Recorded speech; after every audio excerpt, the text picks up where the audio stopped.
오늘 우리가 읽었던 말씀은 예수님께서 사역을 시작하였습니다 라고 말하는 마가복음 1장의 이야기입니다. 저는 오늘 이 말씀을 통하여서 우리가 어떻게 회개하고 어떻게 살아가야 되는지에 대해서 이야기하고자 합니다. 사실 이 본문을 이렇게 시작합니다.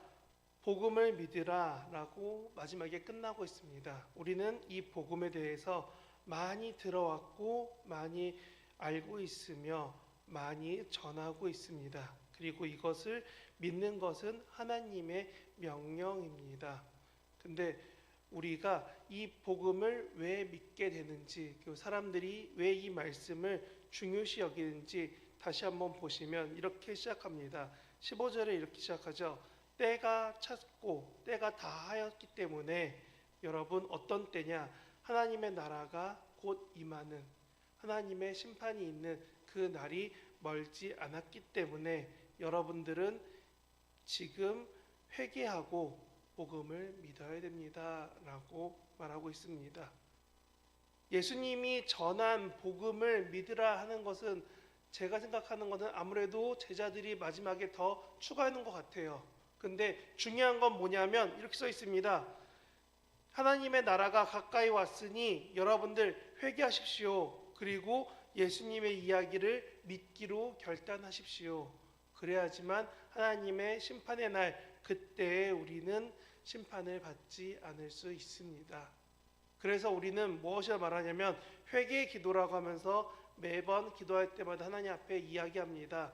내 죄가 이렇게 되었으니 내 상황이 이렇게 되었으니 하나님 용서해 주세요 라고 말합니다.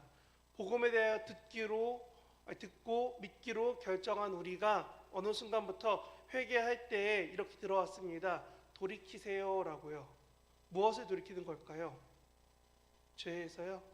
저는 이런 생각도 해봤습니다. 아침에 씻고 있는데 어제 결혼식장이 하필이면 제가 결혼식 했던 데인데 더 홀이 좋아졌어요. 그러니까 저도 모르게 자연스럽게 씻으면서 예전에 결혼식 때 입었던 양복을 입을 수 있을 거야 하고 꺼내서 입어보는데 안 들어가요. 네, 이러면 제가 제대로 돌이킨 게 맞나요? 우리는 어느 순간부터 돌이킴을 마치 하나님이 생각하는 것이 아닌 내 뜻대로 돌이키고 나면 하나님이 용서해 줄 거야 라고 생각합니다. 하지만 오늘 본문에서 말하는 돌이킴은 마치 내비게이션처럼 하나님을 향해 가지 않고 있을 때마다 내 마음 가운데 있는 성령님이 내 양심에다가 내 영혼에다가 말씀하십니다. 거기 아니야, 틀어, 거기 아니야, 멈춰야 돼, 여기 아니야 라고 계속 말씀해 주십니다. 우리는 그 말씀을 듣고 갈 것인지 아니고 이런 회개 없이 내가 가진 채로 죄를 가진 채로 살아갈 건지 생각하시며 오늘 본문을 보시기 바랍니다. 오늘 본문은 분명히 말하고 있습니다. 회개하지 않으면 하나님의 심판을 견딜 수 없습니다. 그래서 14절 15절에 15절에 이렇게 말하는 거죠. 회개하라고요. 한번 제가 준비해 놓은 건데요. 마가복음 1장 부분을 새한글 성경에서 이렇게 말하고 있습니다. 요한이 잡혀간 뒤에 예수님이 갈릴레아로 오셔서 하나님의 복음을 선포하셨습니다. 예수님이 복음을 선포하셨고 15절에 대해서 말하기를 때가 찼습니다. 하나님의 나라 그 심판이 가까이 와 있습니다. 그러니 회개하십시오. 그리고 예수님이 전하는 복음을 믿으십시오. 우리는 이 말씀처럼 살아가야 되는데 예수님이 선포하시면서 뭐라고 하시냐면 때가 되었다고 말합니다. 우리는 다 알고 있습니다. 이게 예수님이 하신 말씀이구나. 근데 이것을 처음 들은 사람들은 저것을 바로 알아듣지 못했습니다. 왜냐하면 예수님이 그만큼 슈퍼스타이고 사람들이 다 집중할 만한 사람은 아니었습니다. 당시 세례 요한은 아버지도 대제사장이고 사람들이 다 우러러볼 만한 사람이니까 세례 요한이 에이 독사의 자식들아, 사실은 엄청나게 세게 비난하면서 하는 말이지만 그 말을 듣고도 바리새인과 사두개인들이 우리는 독사의 자식일 수 있어 라고 할 수 있는 이유가 요한의 아버지가 당대에 엄청난 능력이 있고 유대인들이 바라보던 대제사장이었기 때문도 있습니다. 그런데 예수님은 아버지가 목수이고 당시에 계시지 않습니다. 엄마 마리아입니다. 그럼 우리가 볼 때 어떻게 되냐면 예수님은 형제가 많고 당장 아버지는 없으며 엄마는 과부인 사람인데 가족 버려두고 나와서 이야기하는 겁니다. 하나님 나라가 가까웠으니 회개하고 복음을 믿으세요. 과연 몇 명이나 그 이야기를 들으시려고 할까요? 그런데 사람들은 이 앞에 있는 하나님의 나라가 가까웠다는 것 때문에 회개하라는 말이 들리기 시작합니다. 왜냐하면 하나님의 나라가 가까이 왔다는 것은 하나님이 심판한다는 그 날이 곧 올 수 있다는 거고, 그 심판에서는 내가 죄가 있는지 없는지가 매우 중요해집니다. 그래서 구약 성경 내내에 말하고 있습니다. 뭐라고 하냐면 말씀을 잘 지키고 내가 너희에게 명한 것들을 잘 누리며 너희들 주변에 가난하고 힘들고 연약한 사람들이 없을 수 있도록 잘 섬기면 좋겠어. 왜냐하면 난 모두의 하나님이기 때문이야 라고 말하는 그 이야기들이 왜 구약에 많이 있는지 유대인 출신들은 대부분 한 번 이상 들어봤습니다. 마치 우리가 세종대왕이 누구고 이순신이 누구고 한 것처럼 이들이 아무리 종교인이 아니라고 하더라도 다들 이 말씀은 알고 있습니다. 그래서 예수님의 그 말씀, 하나님의 나라가 가까이 왔습니다 라는 말이 이들에게 경종이 됩니다. 아, 내가 지금 혹시 하나님 앞에 갔을 때 괜찮을까? 오늘 우리에게도 동일하게 말할 수 있습니다. 만약에 하나님이 지금 당장 나를 부르신다면 나는 그 앞에 갔을 때 정말 하나님 보시기에 긍휼하심을 입어서 통과할 수 있습니까? 내가 아침에 오면서 누군가에게 화냈던 거, 실수했던 거, 혹은 하나님 앞에 회개하지 않았던 그 죄 때문에 혹여나 그 심판대를 통과하지 못하지는 않을까요? 그래서 사람들은 이 예수님의 말씀을 들으면서 조금씩 귀 기울이기 시작합니다. 아, 하나님의 나라 가까이 온 것 같아요 라고요. 우리가 요즘 낮 시간에 부쩍 뜨거워졌습니다. 얼핏 듣기로는 이번 주에 15도까지 올라간다고 합니다. 밤에는 영하인데요. 일교차가 커졌습니다. 그런데 10도가 넘어가니까 우리는 이렇게 생각합니다. 아, 곧 봄이 오는구나 라고요. 당시 사람들이 예수님의 말씀을 들으면 들을수록 다들 당연히 생각합니다. 아, 하나님이 곧 오시겠어. 곧 심판하시겠어. 근데 나는 준비가 안 됐어. 봄이 되어서 집에 겨울옷을 정리하듯이 나도 준비가 돼야 되는데 준비가 안 됐어. 그러니까 사람들이 더 물어봅니다. 어떻게 해야지 이 회개를 통과할 수 있습니까? 어떻게 이 심판을 안전하게 지나갈 수 있습니까? 근데 그 다음부터 있죠. 복음을 믿으면 됩니다. 예수님이 우리를 위해 죽으셨다는, 하나님의 사랑으로 오셨다는 그 이야기를 믿으면 됩니다. 그래서 우리는 이렇게 알고 있습니다. 회개 없이는 하나님을 기쁘시게 할 수 없습니다. 하나님은 죄와 동일할 수도 함께 할 수도 없는 분이십니다. 그래서 우리 안에 죄가 있으면 하나님께 갈 수 없고, 그렇기 때문에 우리는 죄의 문제를 꼭 해결해야 됩니다. 그래서 아까 제가 우스갯소리로 말씀드린 겁니다. 과거의 예복을 입는 게 돌이킴이 아니라고요. 내가 내 마음대로 회개하고 내 마음대로 살아가다 보면은 어느 순간 우리는 죄를 가지고 하나님 앞에 나아갈 수밖에 없습니다. 해결하지 못한 죄 문제 때문에 결국 하나님의 심판 앞에서 육체는 죽게 되고 영은 계속 벌받게 되는 겁니다. 그래서 사람들은 이 본문, 마가복음 1장 본문 가지고 두려워하며 힘들어하기 시작합니다. 그래, 복음은 듣고 믿긴 하겠어. 근데 우리가 이거 회개를 어떻게 시켜가야 되지? 어디까지 돌이켜야 되지? 얼마나 해야 되지?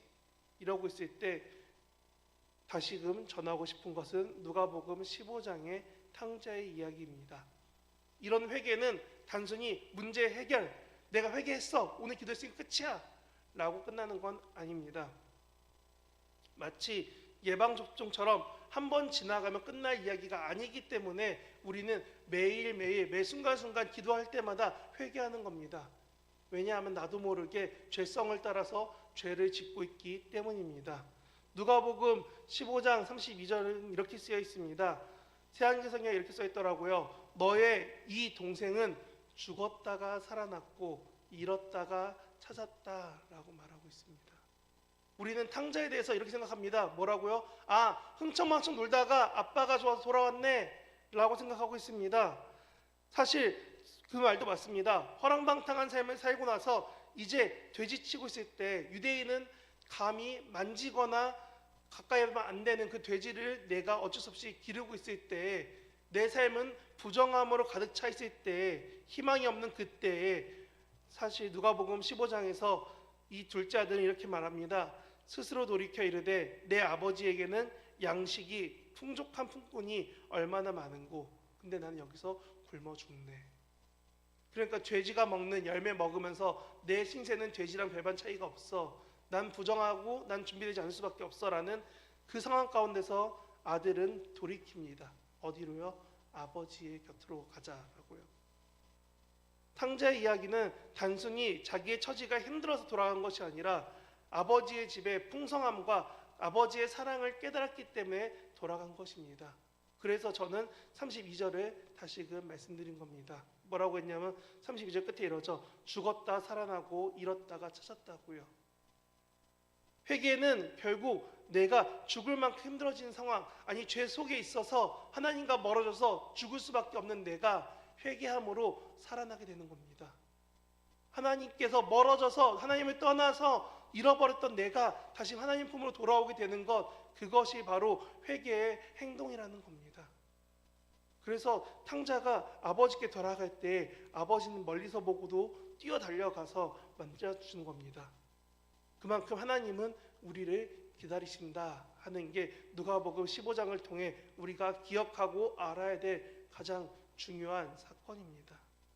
그만큼 하나님의 사랑이 얼마나인지, 하나님 은혜가 어떠한지, 하나님의 사랑의 가치가 얼마나인지 알아야 되는데 우리는 꼭 무언가를 잃어버려 봐야 중요한 줄 알게 됩니다. 내가 중요한 반지나 무언가 되게 중요한 것을 잃어버렸어요.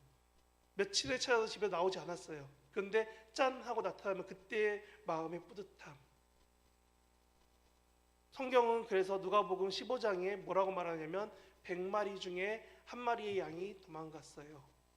결혼을 위해 준비해왔던 내 결혼 지창금 중에 일부가 사라졌어요. 그런데 지금 찾게 됐을 때 얼마나 기뻐할까요? 라고 말합니다. 혹시 내가 잃어버렸던 게 오랜만에 꺼낸 겨울옷에서 주머니에서 나온다던가 그럴 때의 기쁨, 혹은 반대로 아이들을 다 데리고 놀이동산에 갔는데 애 한 명이 사라졌습니다. 오지 않고 있습니다. 그때의 그 초조함, 우리는 가끔 이렇게 실질적으로 눈앞에 나타났을 때의 그 기억들을 통하여서 하나님의 말씀을 생각하곤 합니다. 꼭 곁에 있을 때보단 잃어버린 빈자리를 만나면 안타까워 여기며 그때 이렇게 했어야 되는데 저렇게 했어야 되는데 하는 후회가 몰려옵니다. 돌이킴은 이렇게 후회하기 전에, 아니 후회할 때라도 다시금 하나님께로 돌이키라는 겁니다. 내 생각을, 내 방향을 마치 내비게이션처럼 여기서 좌회전 좌회전에서 돌아갈 거야, 유턴에서 돌아갈 거야 하는 것처럼 내 삶의 생각을 바꾸라는 겁니다. 그래서 하나님 사랑이 얼마나 큰지, 그 가치가 얼마나 위대한지 누릴 수 있어야 된다는 겁니다. 만약에 하나님이 내가 기도를 일주일, 2주일 해야지 그만큼 기도 분량이 있어야지만 내 기도를 들어주신다면, 만약에 하나님이 교회의 헌금을, 교회의 봉사를 얼만큼 해야지만 들어주시는 분이라면 우리는 지금보다 더 간절히 하나님 앞에 기도하고 봉사하고 섬길 수 있습니다. 왜냐하면 그만큼 더 큰 것을 구할 수 있기 때문입니다. 마치 사람은 나한테 간절한 것이 나타나야지만 기도할 때가 정말 많습니다. 하나님 사랑은 무지 크고 나를 향한 사랑은 끝이 없다는 것을 듣고 설교로 알고 있는데 막상 하나님 찾으라고 나나, 아니 내 과거나 내 자신들이나 아니면 내 주변의 자식이나 가족들을 돌아보면 꼭 이런 생각 들더라고요. 바닥을 구르고 밑바닥을 찢고, 그리고 내 의지가 꺾이고 사방에서 어디 갈 수 없을 만큼 막막해져 봐야 그때 가서 기도합니다. 하나님, 난 아무것도 못하겠어요 라고요. 우리의 삶은 돌이키지 않기 때문에 내비게이션에 가지 말라는 막힌 길, 가면 안 되는 길로 계속 가고 있으니까 어느 순간 내 삶에서 돌이킴 없어져서 그렇게 힘들어져 버립니다. 그리고 그런 힘듦에서 돌아온 사람만 마치 하나님의 사랑에 귀함이 어떤지, 그 가치가 얼마인지 알고 있습니다. 그래서 그런지 누가복음 15장에 가장 특이한 사람인 큰아들은 이런 말을 합니다. 아버지, 왜 저 아들을 위해선 이 많은 걸 허락하십니까? 날 위해서 아무것도 안 하셨잖아요. 내 삶이 고난이 없고 힘듦이 없고 하나님의 보호하심과 함께하심, 그 누림 속에 있다는 것을 감사하지 못할 때 우리는 큰아들과 같이 그렇게 기도할 수도 있습니다. 하나님, 내 삶이 너무 평탄하니 내 삶에도 약간의 고난을, 조금의 연단을 허락해 주세요 라고요. 제가 신학교 갔을 때 가끔 그런 기도하는 전도사님들 많이 봤습니다. 그럼 제가 가서 등짝을 쫙 때렸습니다. 정신 차리라고. 왜 감사하지 못하고 너가 지금 하나님 앞에서 투정 부리냐고요. 우리는 지금 내 삶이 신앙생활 20년 30년 되니까 편해졌습니다. 하나님 선택하기에 너무나 익숙해졌습니다. 그런데 그 익숙함을 감사함을 하지 않으면 우리는 방금 말한 것처럼 어느 순간 다른 것을 질투합니다. 누가복음 15장의 큰아들처럼 질투하죠. 뭐라고요? 하나님, 왜 나한테는 더 좋은 거 안 주시나요? 내 죄가 많아져야지만 은혜가 커질까요? 바울도 말합니다. 아니라고요. 하나님이 우리를 선택한 것만으로 다르다고 말합니다. 그럼 우리는 이 회개를 통하여서 하나님의 사랑의 가치를 알게 되고 돌이켰을 때 해야 될 것이 무엇이냐면 사도행전 2장 38절입니다. 한번 보여주시겠어요? 이렇게 쓰여 있습니다. 베드로가 말합니다. 회개하십시오. 그럼 회개의 결과가 무엇이냐? 여러분은 저마다 예수 그리스도의 이름으로 힘입어 세례를 받아야 됩니다. 여러분의 죄를 용서받기 위해서요. 그러면 선물로 성령을 받을 것입니다. 라고 말하고 있습니다. 이러도 됩니다. 우리는 너무나 자연스럽게 회개라는 것을 선택해야 되는 걸 알고 있습니다. 그리고 회개의 선택으로서 세례라는 세레머니를, 예식을 행하였습니다. 그 세례에 대한 결과로 우리는 성찬을 하고 있습니다. 그런데 이런 일묘요연한 사건들 하나하나가 모여서 하나님께 감사가 아니라 우리한테 습관이 되어 있습니다. 그러면 아까 읽었던 누가복음 15장의 큰아들처럼 하나님 앞에 우리는 투정하는 겁니다. 내 삶이 너무나 고난이 없네요 라고요. 누군가 꼭 아파야지만 기도가 됩니까? 내 가정 가운데, 내 삶의 환경 가운데 무언가 큰 근심이 찾아와야지만 혹시나 기도하고 있는 가족을 보진 않으셨는지요? 우리는 분명히 기억해야 됩니다. 무엇을 기억하느냐? 돌이켜서 하나님께 올 때에 하나님 사랑이 얼마나 큰지도 알아야 되지만 하나님의 사랑 때문에 회개하고 돌아왔다면 우리는 복음을 믿고 그대로 살 거라고 결단하고 살아가야 된다는 겁니다. 교회 안에선 성도입니다. 나가선 그냥 살아갈 수 있다는 겁니다. 우리가 돈을 세듯이 회개해서 우리의 죄를 세고 우리 죄의 무게를 꼭 비교해야 되는 것은 아닙니다. 하나님이 우리와 동행하라고 허락하신 성령님은 우리 마음 가운데 말씀드린 것처럼 분명히 알려주고 있습니다. 이게 하나님이 원하시는 길이야라고요. 내가 잠이 너무 안 왔는데 자연스럽게 핸드폰을 켰더니 성경책이 보이네. 옆에 성경책이 있네. 꺼내서 읽을 수 있습니다. 그 의지는 내 뜻이 아닐 수 있습니다. 하나님이 갑자기 기도하라고 누군가를 마음에 떠오르게 하시며 그 사람에 대한 안타까움을 주실 수 있습니다. 근데 우리는 그때의 나의 휴식과 잠드는 것과 나의 원하는 것들로 채우기를 원합니다. 하나님이 나에게 예배하라고, 갑자기 기도하라고, 어떤 찬양 가사 떠올라서 고백하라고 충분히 시킬 수 있는데 우리는 그 음성에 듣지 않고 있습니다. 그러고 뭐라고 하냐면 이렇게 얘기하죠. 하나님, 내가 주일에 예배 이렇게 열심히 드리고 왔는데 얼마나 더 해야 돼요? 내 삶이 이렇게 바쁘고 고단한데, 내가 이렇게 피곤한데 얼마나 더 하나님께 기도해야 돼요? 라고 지금 우리도 큰아들처럼 투정 부리고 있습니다. 저는 그래서 세 가지 본문을 읽었습니다. 마가복음 1장, 그리고 누가복음 15장, 사도행전 2장을 통해서 이렇게 정리하려고 합니다. 하나님은 여러분에게 회개하고 하나님께 돌이키길 원하십니다. 회개할 때 하나님이 너를 얼마나 사랑하시는지 알기 원하신다는 하나님의 사랑의 가치를 알기를 원하십니다. 그리고 너가 회개하고 돌이켰다면 반드시 그 믿음 가지고 세상 가운데 살아가라고 원하십니다. 근데 우리는 이 삶을 선택하는 거 어떻게 할지 모를 때도 많고 혹은 투정 부리며 하기 싫을 때도 있습니다. 하지만 우리가 이렇게 결단하고 살아간다면, 하나님을 사랑하려고 노력하고 살아간다면 우리도 다윗이 시편으로 노래한 것처럼 매 순간순간 고백하게 될 것입니다. 솔로몬이 잠언으로 혹은 다른 여러 가지로 하나님을 인정하며 높였던 것처럼 우리도 하나님을 높여드릴 수밖에 없게 될 것입니다. 그렇게 경배하게 될 것입니다. 그러면 사람들은 분명히 물어볼 겁니다. 당신은 왜 이렇게 열심히 하십니까? 라고요. 사도 바울도 사실 열심히 살지 않았던 사람입니다. 자기 뜻대로 살던 사람입니다. 그래서 예수님을 처음 만났을 때 이렇게 말하죠. 사도행전 9장에 이럽니다. 주여 누구시나이까? 내가 정말 만나고 싶었던 무언가 영적인 존재에 맞는 것 같은데 당신이 누구십니까? 그때 사도 바울의 귀에 이렇게 들리죠. 나는 내가 박해하는 예수라. 하나님이 우리 가운데 기도하러 가실 때 하나님께 우리 물어볼 수 있습니다. 하나님, 내가 왜 기도해야 됩니까? 그러면 하나님은 분명히 이러실 겁니다. 내가 너를 사랑하고 내가 그를 사랑하기 때문이다 라고요. 우리 자신을 겸손히 낮추며 하나님께서 주시는 그 복음을 믿으며 바울이 회개하여서 하나님을 전하며 살았던 것처럼 우리 삶이 조금 더 하나님께로 맞춰간다면 우리는 회개에 합당한 열매를 맺게 될 것입니다.